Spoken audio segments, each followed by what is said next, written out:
नमस्कार, आप देख रहे हैं न्यूज़ एट 10। आपके साथ मैं हूं पराक्रम सिंह शेखावत। बताएंगे आपको इस वक्त की बड़ी और महत्वपूर्ण खबरें। समाचार की शुरुआत करेंगे सुर्खियों के साथ। विदेश मंत्री डॉक्टर एस जयशंकर का अमेरिका दौरा, क्रिटिकल मिनरल्स मिनिस्टीरियल बैठक में लेंगे हिस्सा। बैठक से पहले अपने समकक्ष अमेरिकी विदेश मंत्री मार्को रूबियो से की मुलाकात।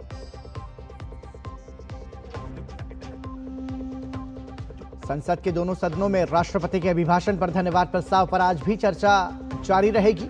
आज की कार्यसूची में कई अन्य विधायी कार्य भी सूचीबद्ध।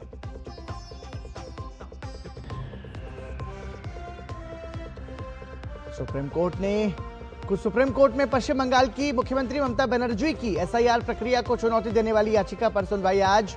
सुनवाई के दौरान मुख्यमंत्री के खुद अदालत में मौजूद रहने की संभावना।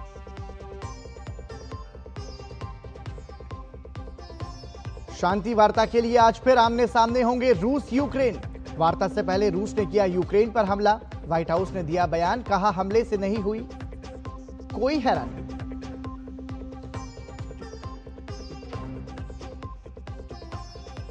और अंडर 19 क्रिकेट विश्व कप में रिकॉर्ड छठा खिताब जीतने की दिशा में आगे बढ़ने उतरेगा भारत। सेमीफाइनल में आज अफगानिस्तान से होगा सामना।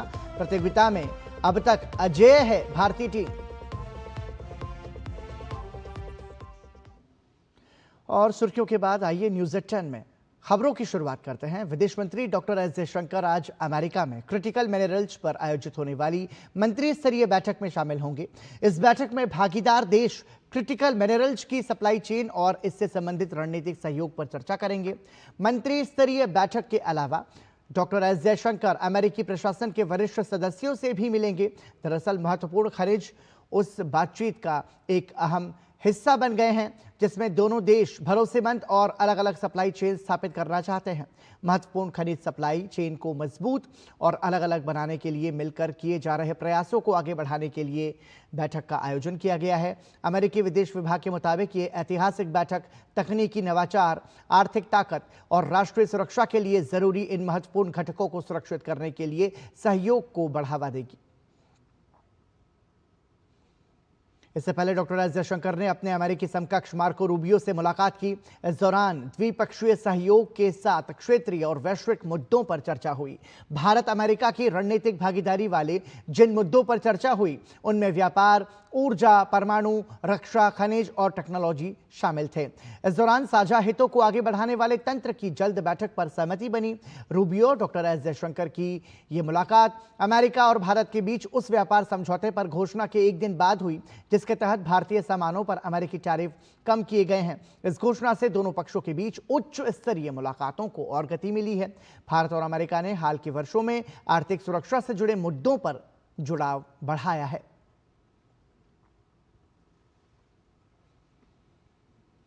इसके साथ ही विदेश मंत्री डॉक्टर एस जयशंकर ने भारत अमेरिका के बीच आर्थिक साझेदारी और रणनीतिक सहयोग बढ़ाने पर चर्चा के लिए अमेरिकी वित्त मंत्री स्कॉट बेसेंट से भी मुलाकात की।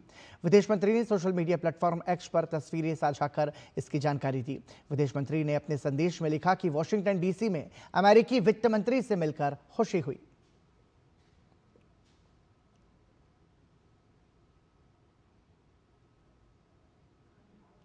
सुप्रीम कोर्ट आज पश्चिम बंगाल में जारी एसआईआर के खिलाफ राज्य की मुख्यमंत्री ममता बनर्जी की याचिका पर सुनवाई करेगा।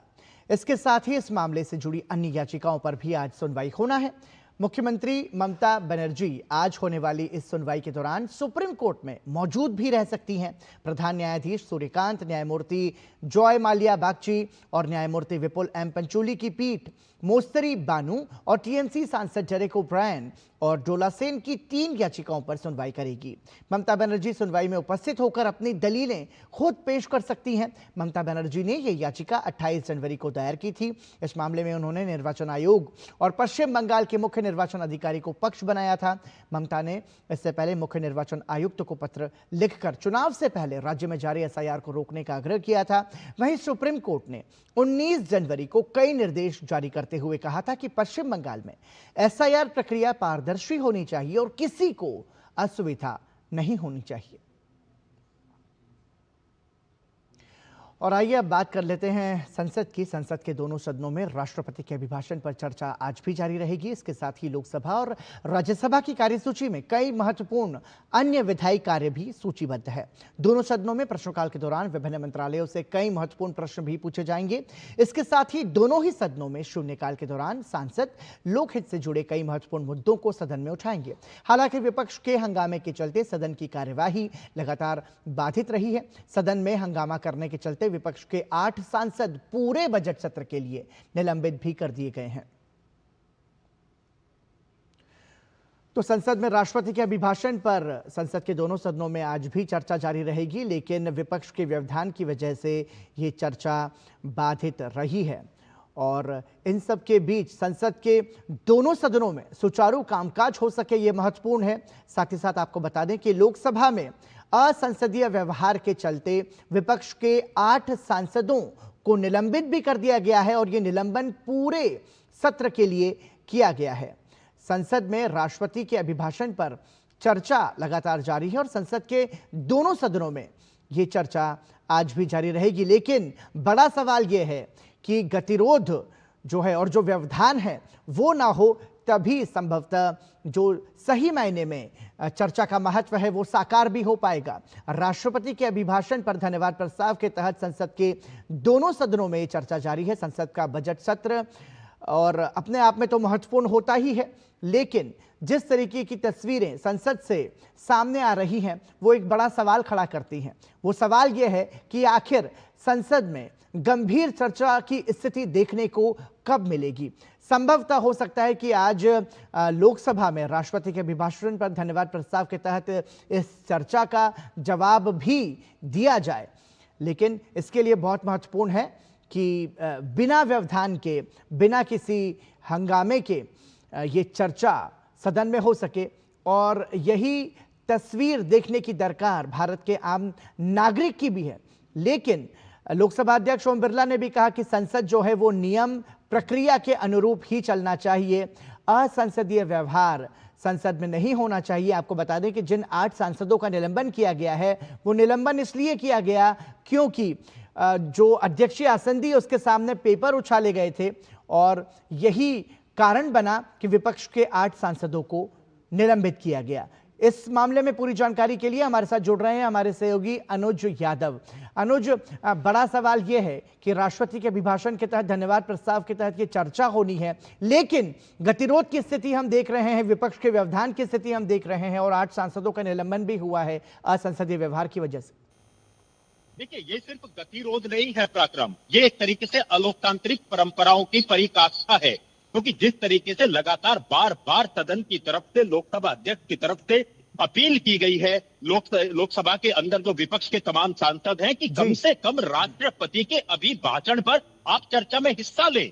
और सबसे बड़ी बात है कि चर्चा में हिस्सा लेने की बात तो छोड़िए, आसन के ऊपर जिस तरीके से पर्चियां उछाली जा रही हैं, कागज फेंके जा रहे हैं, निश्चित तौर पर यह एक अच्छा संदेश नहीं है देश की संसद से, देश की सबसे बड़ी लोकतांत्रिक जो एक संस्था है वहां से। और सबसे बड़ी बात यह है कि जिस मुद्दे पर चर्चा के लिए 18 घंटे तय किए गए हैं, आप उस मुद्दे पर चर्चा ना करके दूसरे मुद्दों को आप उछालना चाहते हैं। कुल मिलाकर आप इसका मतलब चर्चा में हिस्सा नहीं लेना चाहते, यही बार बार सत्ता पक्ष आरोप लगा रहा है। और कल की आप तस्वीरें देखिए, परसों की, लगातार 2 दिन की अगर हम तस्वीरें देखें तो आप लगातार विपक्ष के सांसद जो हैं वो वेल में आ रहे हैं, अपनी कुर्सियों से उठकर टेबल पर चढ़ रहे हैं। तो निश्चित तौर पर यह एक अच्छा संदेश देश की सबसे बड़े लोकतांत्रिक संस्था से नहीं जाता। इसीलिए राष्ट्रपति के अभिभाषण पर अगर चर्चा पूरी होती तो इसमें विपक्ष की एक हिस्सेदारी होती, ये एक अच्छा मैसेज देश की जनता के सामने जाता। और सबसे बड़ी बात है कि सिर्फ राष्ट्रपति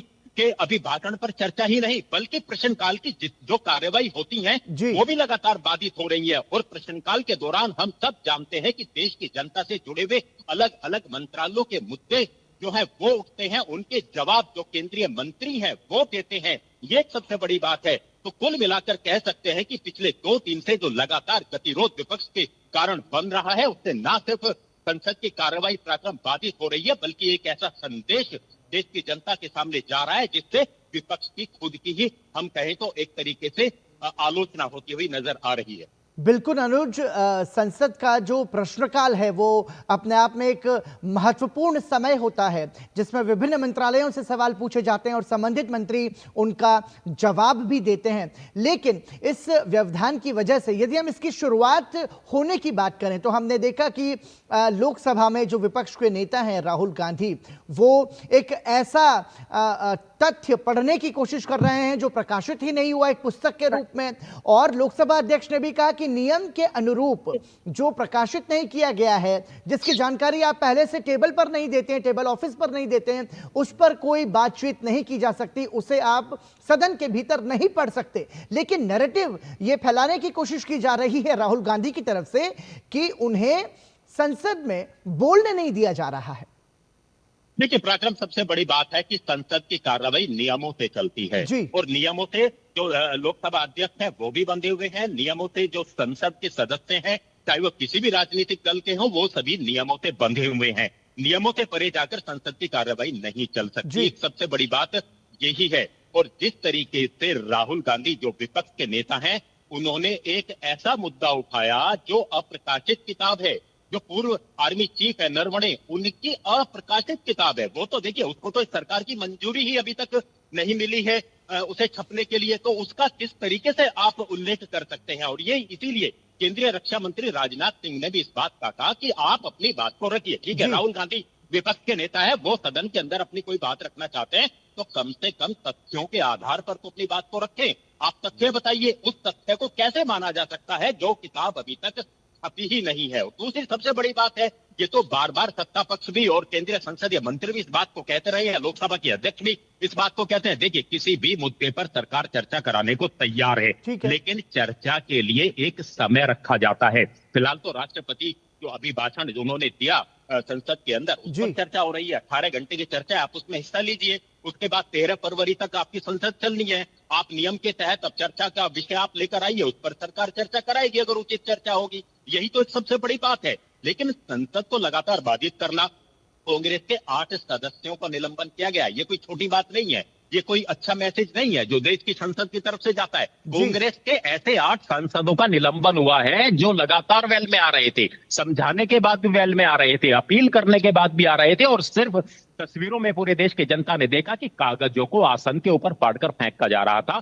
तो सबसे बड़ी आज जो सवाल देश की जनता के सामने संसद से उठ रहा है वो यही है कि संसद की कार्रवाई को बाधित करना, आलोचना करना, ये अलग मुद्दे हो सकते हैं, लेकिन परंपराओं को तोड़कर अलोकतांत्रिक तरीके से जिस तरीके से व्यवहार रहा है विपक्ष का वो अच्छा नहीं है किसी भी तरीके से। बिल्कुल अनुज, चूंकि संसद जो है वो एक नियम के अनुरूप चलने वाली पूरी प्रक्रिया है, महत्वपूर्ण प्रक्रिया है, संसद का बजट सत्र है ये, इन सब के बीच में जो 8 सांसदों का निलंबन हुआ है वो निलंबन ऐसे ही नहीं हुआ। आपने भी जानकारी दी, लोकसभा अध्यक्ष ने और अध्यक्ष आसंदी की तरफ से कई बार वार्निंग दी गई कि इस तरीके का अमर्यादित आचरण और व्यवहार संसद से नहीं होना चाहिए। लेकिन जो तस्वीर टीवी के माध्यम से संसद की देश के सामने आ रही है, देश की आम जनता के सामने आ रही है, वो एक नकारात्मक संदेश यहां पर जा रहा है कि संसद चर्चा का स्थान होना चाहिए, वहां पर चर्चा के बजाय हम देख रहे हैं कि व्यवधान है और गतिरोध है।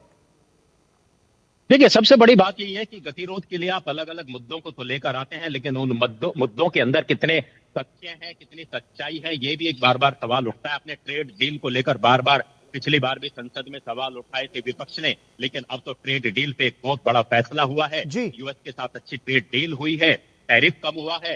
अब आप कम से कम अगर चाहते हैं तो ऐसे मुद्दों पर चर्चा कर लीजिए। सत्ता पक्ष तो लगातार इसी बात को कहता रहता है, लेकिन सबसे बड़ी बात है कि विपक्ष का मकसद दरअसल हंगामा करना है, कोई चर्चा में हिस्सा लेना नहीं है। देखने वाली बात होगी, क्योंकि अभी संसद का समय काफी बचा हुआ है, विपक्ष की भूमिका क्या आगे इसमें ठीक से रहती है, ये देखने वाली बात होगी। और आज प्रधानमंत्री नरेंद्र मोदी भी शाम को 4 बजे के आसपास अभिभाषण पर अपना जवाब दे सकते हैं, चर्चा में वो भी हिस्सा ले सकते हैं। ऐसे में विपक्ष की भूमिका अगर आज अच्छी रहती है, वो संसद को चलाने में सहयोग करते हैं, तो निश्चित तौर पर लोकतांत्रिक परंपराएं हैं उनका ठीक से निर्वहन होगा। तो सभी की नजरें तो आज की संसद की कार्यवाही पर भी है कि किस तरीके से तस्वीरें सामने निकल कर आती हैं। प्रार्थना बिल्कुल अनुज, तो ये महत्वपूर्ण बात यहाँ पर हमारे सहयोगी अनुज ने कही कि संभवतः आज सरकार एक तरीके से संसद में राष्ट्रपति के अभिभाषण पर धन्यवाद प्रस्ताव के तहत चर्चा का जवाब यहाँ पर दे सकती है। प्रधानमंत्री नरेंद्र मोदी खुद उसका जवाब दे सकते हैं। बहुत बहुत धन्यवाद अनुज इस तमाम जानकारी के लिए। तो संसद के लिहाज से आज एक महत्वपूर्ण दिन है। बजट सत्र तो पूरा ही अपने आप में महत्वपूर्ण होता है, लेकिन संभवतः आज सरकार राष्ट्रपति के अभिभाषण के तहत धन्यवाद प्रस्ताव का जवाब सदन में दे सकती है। इसी के साथ फिलहाल यहां रुकेंगे एक छोटे से ब्रेक के लिए। आप देखते रहिए न्यूज़ 10। संडे को भी लैपटॉप पे लगे हो? अरे काम वाम छोड़ो, लाइफ में थोड़ा इंटरेस्ट लो। आपके लिए रिक्लाइनर चेयर ऑर्डर कर रहा हूँ, ये देखो। अरे इतनी महंगी चेयर क्यों ले रहा है? आप ही कहते हो लाइफ में ज्यादा इंटरेस्ट लो। अब जब ज्यादा इंटरेस्ट मिल रहा है तो कहीं खर्चने तो दो। ज्यादा इंटरेस्ट? स्टेबल मनी पे घर बैठे एफडी कराएं और पाएं 1% तक इंटरेस्ट। स्टेबल मनी, इंडिया का FD booking app, download now. Video like करने के पैसे मिलेंगे? So easy. अनजान लिंक्स पर क्लिक मत कीजिए। आरबीआई कहता है जानकार बनिए, सतर्क रहिए। विभाग अनेक, कंप्लेंट बॉक्स 1। किसी भी सरकारी दफ्तर, विभाग या बैंक से जुड़ी शिकायत के लिए pgportal.gov.in पर जाएं, रजिस्टर करें, संबंधित विभाग चुनें, शिकायत दर्ज करें और ट्रैकिंग आईडी नोट करें। एसएमएस या ईमेल पर एक्नॉलेजमेंट पाएं और शिकायत का जवाब सीधे मंत्रालय से प्राप्त करें। अब तक 1 करोड़ 12 लाख से अधिक भारतीयों ने भरोसा जताया। सीपी ग्राम्स, आपकी हर शिकायत का हल। अभी शिकायत दर्ज करें pgportal.gov.in।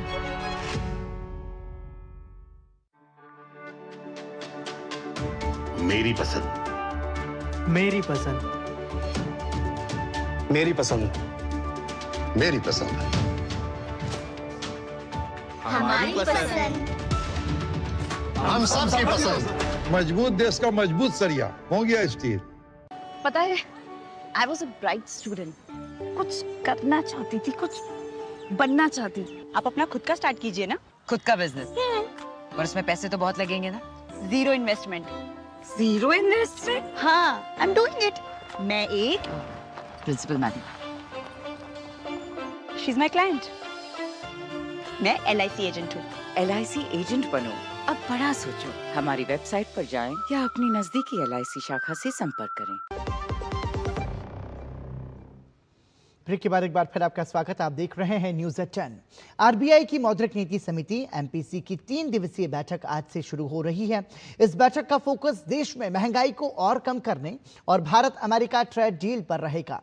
RBI governor Sanjay Malhotra की अगुवाई में होने वाली इस 6 सदस्यीय MPC बैठक का फैसला शुक्रवार को जारी होगा। विशेषज्ञों का मानना है कि MPC नीति दर में कटौती के बजाय केंद्रीय बैंक तरलता प्रबंधन, मुद्रा संबंधी जोखिमों से निपटने के साथ ही बॉन्ड बाजारों की स्थिरता पर फोकस कर सकता है। तो वहीं आरबीआई ने फरवरी 2025 से अब तक रेपो रेट में 125 आधार अंकों की कटौती की है। MPC ने भी दिसंबर 2025 में दरों की कटौती की थी, जिससे ये उम्मीद लगाई जा रही है कि फरवरी में दरों की कोई कटौती नहीं की जाएगी। राष्ट्रपति द्रौपदी मुर्मू इस वक्त ओडिशा और छत्तीसगढ़ के 6 दिवसीय दौरे पर हैं। दौरे के तीसरे दिन राष्ट्रपति आज पुरी में भगवान जगन्नाथ के दर्शन करने पहुंची। इसके बाद वो मयूरभंज जिले के आदिवासी क्षेत्र रायरंगपुर में आदिवासी नेता भांजबीर सुनाराम सोरेन की प्रतिमा का अनावरण करेंगी। इसके अलावा राष्ट्रपति माहूलदीहा के सरकारी गर्ल्स हायर सेकेंडरी स्कूल की छात्राओं से मुलाकात करेंगी और उनसे बातचीत भी करेंगी। इस यात्रा के दौरान राष्ट्रपति विभिन्न कार्यक्रमों में भी भाग लेंगी। आम बजट में रक्षा सेवाओं को वित्तीय वर्ष 2026-27 के लिए 7.85 लाख करोड़ रुपए का अभूतपूर्व आवंटन मिला है। यह आवंटन अगले वित्तीय वर्ष के अनुमानित जीडीपी का 2% है, जो पिछले वर्ष के बजटीय अनुमानों से 15.19% की महत्वपूर्ण वृद्धि दर्शाता है। विशेषज्ञों का मानना है कि बजट में यह ऐतिहासिक बढ़ोतरी रक्षा क्षेत्र में आधुनिकीकरण और आत्मनिर्भरता को बढ़ावा देगी। देखिए हमारे संवाददाता विशाल बैरिस्टो की ये खास रिपोर्ट।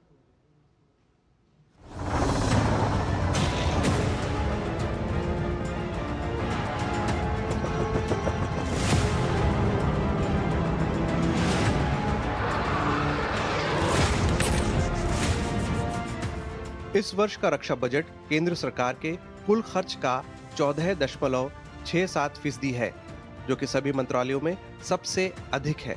रक्षा मंत्री के अनुसार इस साल के रक्षा बजट का मकसद भविष्य के लिए आधुनिक और आत्मनिर्भर रक्षा तंत्र तैयार करना है। ऑपरेशन सिंदूर की ऐतिहासिक सफलता के बाद आए इस बजट ने देश की रक्षा व्यवस्था को और मजबूत बनाने की हमारे संकल्प को सुदृढ़ किया है। यह आवंटन पिछले वर्ष की तुलना में 15% से भी अधिक है, यानी इस बार भी केंद्रीय बजट का सबसे बड़ा हिस्सा रक्षा मंत्रालय को मिला है। विशेषज्ञों का मानना है कि रक्षा क्षेत्र के लिए बढ़ाया गया बजट आवंटन हमारे स्वदेशी रक्षा उत्पादन को और मजबूत करने के लिए है। सबसे ज़्यादा आई थिंक इसका फोकस एंड जो इम्पैक्ट होगा वो हमारा जो आत्मनिर्भरता की पुश है इन डिफेंस इंडस्ट्री उस पर जाएगा, because 75% of this, at least 75% will go into our indigenous industry. अब आइए ग्राफिक के जरिए रक्षा क्षेत्र में बजट आवंटन को समझते हैं। इस साल का रक्षा बजट 7.85 लाख करोड़ है, जबकि पिछला रक्षा बजट 6.81 लाख करोड़ रुपए था। पिछले वर्ष के मुकाबले ये वृद्धि करीब 15% से अधिक है। पूंजीगत व्यय यानी कैपिटल आउटले की बात करें तो आधुनिक हथियारों की खरीद के लिए 2.19 लाख करोड़ रुपए यानी 21.84% की वृद्धि। रक्षा पेंशन के लिए 1,71,338 करोड़ और रक्षा R&D विशेषकर DRDO के लिए 29,100.25 करोड़ रुपए रखे गए हैं। बजट का फोकस आधुनिकीकरण पर है। Rafale fighter jet, stealth submarine और UAV ड्रोन तकनीक की खरीद पर जोर के अलावा स्वदेशी उत्पादन और निजी क्षेत्र की भागीदारी को प्रोत्साहन देना है। बजट में ऑपरेशन सिंदूर का प्रभाव साफ नजर आता है। 7.85 लाख करोड़ का जो डिफेंस बजट है, ये बजट वाकई for modernisation, upgradation of equipment, plus ये एक्स सर्विसमैन वेलफेयर, स्पेशली खासकर ECHS में एकदम 12,000 करोड़ का जो अलॉटमेंट किया है, प्लस अग्निपथ स्कीम में जो तकरीबन 15,000 करोड़ का अलॉटमेंट किया है। मोदी सरकार ने बॉर्डर रोड्स ऑर्गेनाइजेशन को ज्यादा आवंटन देकर सीमावर्ती इलाकों में बेहतर इंफ्रास्ट्रक्चर देने की अपनी प्रतिबद्धता दोहराई है। इस बार के बढ़े हुए रक्षा बजट ने एक बार फिर से साबित कर दिया है कि सरकार पूरी तरह से हमारी फौजों के साथ खड़ी है, क्योंकि भारत को चाहिए future ready war force. Cameraman Jagmohan और आदि कृष्णा के साथ मैं विशाल बरिस्टो, DD न्यूज़, दिल्ली।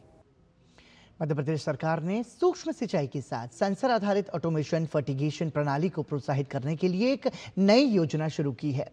सरकार इस योजना को पायलट प्रोजेक्ट के रूप में पूरे प्रदेश में लागू कर रही है। सेंसर आधारित ऑटोमेशन फर्टिगेशन प्रणाली की यूनिट लागत करीब 4 लाख रुपए निर्धारित की गई है, जिस पर किसानों को 50% अनुदान दिया जाएगा, यानी अधिकतम 2 लाख रुपए तक की सब्सिडी मिलेगी। योजना का लाभ उद्यानिकी फसलों के लिए न्यूनतम 0.250 हेक्टेयर रकबा रखने वाले किसान उठा सकते हैं। सेंसर आधारित ऑटोमेशन फर्टिगेशन प्रणाली एक आधुनिक तकनीक है जो मिट्टी और वातावरण की नमी, तापमान और फसल की आवश्यकताओं के अनुसार स्वतः काम करती है। इसमें खेत में लगाए गए सेंसर मिट्टी की नमी को लगातार मापते रहते हैं और जब नमी तय स्तर से कम हो जाती है तो अपने आप सिंचाई शुरू हो जाती है। इस तकनीक के जरिए फर्टिगेशन यानी सिंचाई के साथ खाद देने की प्रक्रिया भी पूरी तरह नियंत्रित रहती है। पौधों को उतनी ही मात्रा में उर्वरक दिया जाता है जितनी उन्हें आवश्यकता होती है। इससे खाद की बर्बादी रुकती है और मिट्टी की सेहत भी बेहतर बनी रहती है। भारत से भगवान बुद्ध के पवित्र देवनी मोरी अवशेष श्रीलंका भेजे गए हैं। आज सुबह ये अवशेष गुजरात से दिल्ली के नेशनल म्यूजियम लाए गए थे। नेशनल म्यूजियम में अवशेषों की पूजा अर्चना के बाद पालम एयरपोर्ट से श्रीलंका के लिए रवाना किए गए हैं। ये अवशेष 10 फरवरी तक कोलंबो में आयोजित सार्वजनिक प्रदर्शनी में रखे जाएंगे। प्रदर्शनी खत्म होने के बाद 11 फरवरी को ये पवित्र अवशेष वापस भारत लाए जाएंगे। तो वहीं भारत के इस कदम से दोनों देशों के बीच कूटनीतिक संबंधों के साथ ही आध्यात्मिक संबंध को भी मजबूती मिलेगी। इस अवसर पर गुरु डॉक्टर वेन भदंत राहुल बोधि महाठेरो ने कहा कि आज का दिन अत्यंत पावन और पवित्र है। आज हम भारत से भगवान बुद्ध की पवित्र अस्थि धातु को श्रीलंका लेकर जा रहे हैं। यह क्षण हम सभी के लिए गौरव और आध्यात्मिक आनंद का विषय है। आज का दिन बड़ा ही पवित्र और पावन दिन है। आज हम भारत से तथागत भगवान बुद्ध की पवित्र अस्थि धातुएं हम बौद्ध देश श्रीलंका को ले जा रहे हैं। इस मौके पर गुजरात के राज्यपाल आचार्य देवव्रत ने कहा कि इन अवशेषों के श्रीलंका जाने से वहां रहने वाले भगवान बुद्ध के अनुयायी भी इसका दर्शन कर सकेंगे। देवनी मोरी गुजरात में एक स्थान है जहां पर भगवान बुद्ध के पवित्र अवशेष प्राप्त हुए हैं। पिछले दिनों भारत के यशस्वी प्रधानमंत्री श्रीमान नरेंद्र मोदी जी श्रीलंका गए थे, तो उन्होंने वहां पर इन अवशेषों का जिक्र किया था। हमारा एक बड़ा शिष्टमंडल श्रीलंका में आज प्रस्थान कर रहा है और ये पवित्र अवशेष वहां के एक मंदिर में स्थापित रहेंगे और श्रीलंका की जनता वहां के श्रद्धा रखने वाले भगवान बुद्ध के प्रति लोग उनके दर्शन भी कर सकेंगे। और इसी के साथ ही न्यूज़ एट 10 में अभी के लिए इतना ही, लेकिन डीडी न्यूज़ पर खबरों का सफर लगातार जारी है। दीजिए अनुमति। नमस्कार।